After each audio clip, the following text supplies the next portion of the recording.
Welcome to RiskWatch. I'm Jonathan Ferguson. Your anti-money laundering monitoring system is the engine of your BSA program. If there are flaws in the system, it could mean a lot of wasted resources and bad news in a BSA examination. That's why it's a good idea to periodically validate your AML monitoring system. But many AML validations look at only half the engine, and worse yet, don't even know they missed the other half. Here to explain is Hailey Jensen of AdvisX. Hailey? Thanks, Jonathan. The point of a validation is to make sure that your AML monitoring system is working as designed. In other words, you want to have a reasonable assurance that your system is triggering alerts when it should. No more, no less. At a fundamental level, an AML system works like this. All transactions at the bank flow through various core systems and are fed through the AML system, which applies the various rule parameters to the transactions. When it sees a certain threshold has been exceeded, it creates an alert for those transactions. Many times, a validation effort consists of looking at a sample of alerts that have been generated, then going back to the core data to confirm that the transactions actually occurred as indicated.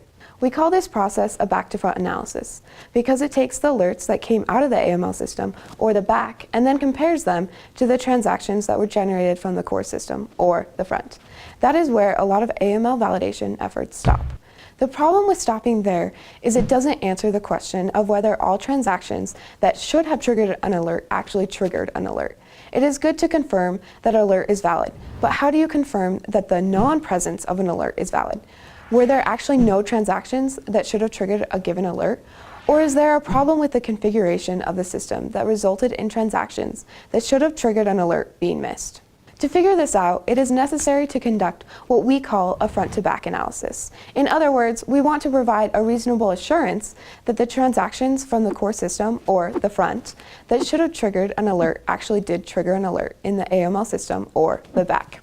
The reason many AML validation efforts omit the front-to-back validation is frankly that it is a lot of work. In order to conduct such a cross-check, it is necessary to take a sample of the core transactions for a given period of time, say a month of data, and run those transactions through, in essence, a secondary AML system to see if there are any discrepancies between the two systems. Of course, you spent a lot of money on your AML system, so you may not be excited to spend money on a secondary system, but how else will you be able to cross-check your core data? A month of transactional data can mean hundreds of thousands or even millions of rows of data, so a manual check can likewise be cost prohibitive. Hence, one workable solution is to recreate the primary rule parameters in a secondary system, such as SQL, to identify those transactions that fall within the identified parameters and should have generated an alert. It's a sizable project to recreate the rule parameters, but it allows us to then compare a list of what our secondary system generated to what actually was generated by the AML system. We then work with the BSA team and sometimes the AML system vendor to determine the cause of the discrepancies. Frequently, it turns out that there are exemptions for certain customers and that the discrepancies are justified.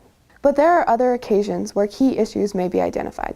Examples that we've seen are cases where transactions were not properly imported due to some change in the system, or a transaction code had been inputted incorrectly so that certain cash transactions were coded as ACH transactions, or that somebody jumped the gun on a parameter change without going through the full approval channels. There are many possible reasons, some valid, some not. But the point is that if the front-to-back isn't conducted, it is impossible to know whether something that should have alerted didn't. All in all, investing the time and resources into performing a full AML monitoring system validation can save you from increased scrutiny from regulators, costly look-back projects, and heavy penalties. Doing it right the first time typically saves time, money, and headaches later. Thanks, Hailey. For more information on AML monitoring system validation, or to contact Hailey, please visit riskinbox.com/resources. I'm Jonathan Ferguson for RiskWatch. Thanks for watching.